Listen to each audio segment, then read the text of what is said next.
Jake had been caught by the chucking up bug. It had been going round school for a few days, and then one break time, it got him. Ugh. The nice part was that he spent the next few days at home. Mum told him to stay in his bedroom and keep his plastic bucket near him at all times. He was allowed to play a cops and robbers game on his tablet for a while. Eventually Mum came up to his room with some chamomile tea and told him to read a book. After he had turned some pages about space and the planets, he decided to sit at the table and draw a rocket, which he did until he got bored and started to make paper aeroplanes. He passed the first couple of days more or less like this, with only the occasional pause to chuck up or to snooze. On the third day, he was starting to get a little bored. It was Thursday, and he was missing football club, which was a pity.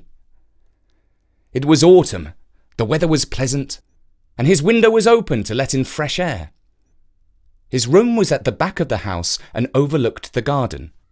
It was quite small, and the lawn was not big enough to play football without endangering Dad's roses. But the garden was pretty, and was overlooked by a big oak tree from the neighbour's side of the wall. Jake was sitting by the window watching some squirrels search for acorns when a bird came to join him. It was a large black crow. It sat outside the windowsill and looked at him with its head on one side. "Hello," said Jake. The bird nodded. "Don't come too near, because I've got a bug," said Jake. "Well, I think it must be okay by now, but just in case."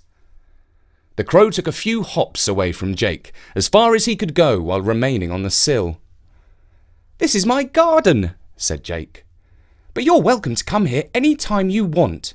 We've got some fat worms, which I expect you'd like to eat. But watch out for the cats. Several of our neighbours have them, and they come in uninvited and lurk in the bushes hoping to catch birds." The crow let out a caw.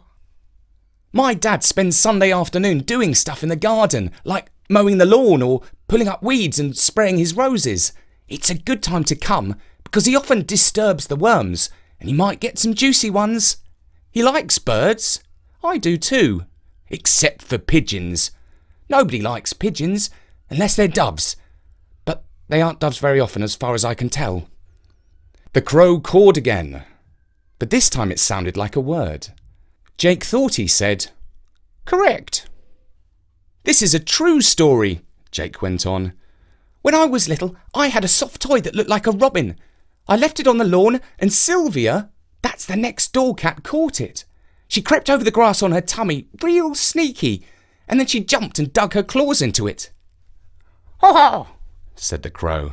"That's funny." "Yes, but I cried because I was little," said Jake. "Only I think it's funny now when I remember it." "We all change as we get older," said the crow. "Is that right?" said Jake. "How do you think I will be when I'm older?" "Well, for starters, you'll get bigger," said the crow. "That's obvious," said Jake. "And I reckon you'll do something exciting, like being a secret agent," said the crow. "Great, because that's what I want to be when I grow up," replied Jake. "By the way," he added, "how come you can talk?" "Well," said the crow, "I can talk because I'm very old. I've learnt lots of things. 500 years ago, I used to sit on the windowsill of the school and listen to all the lessons. They used to teach good and proper history back in those days. I learnt all sorts of interesting stuff. That's how I became so clever." "Wow, that's brilliant," said Jake. "Oh, I could tell you such stories," said the crow. But before he could finish his sentence, Jake's mum came into the room with some Greek yoghurt and honey and some slices of banana. "Hey, Mum," said Jake. "Say hello to this bird. He's got a surprise for you." "Hello, Birdy," said Mum. But all the crow said was, "Caw." And that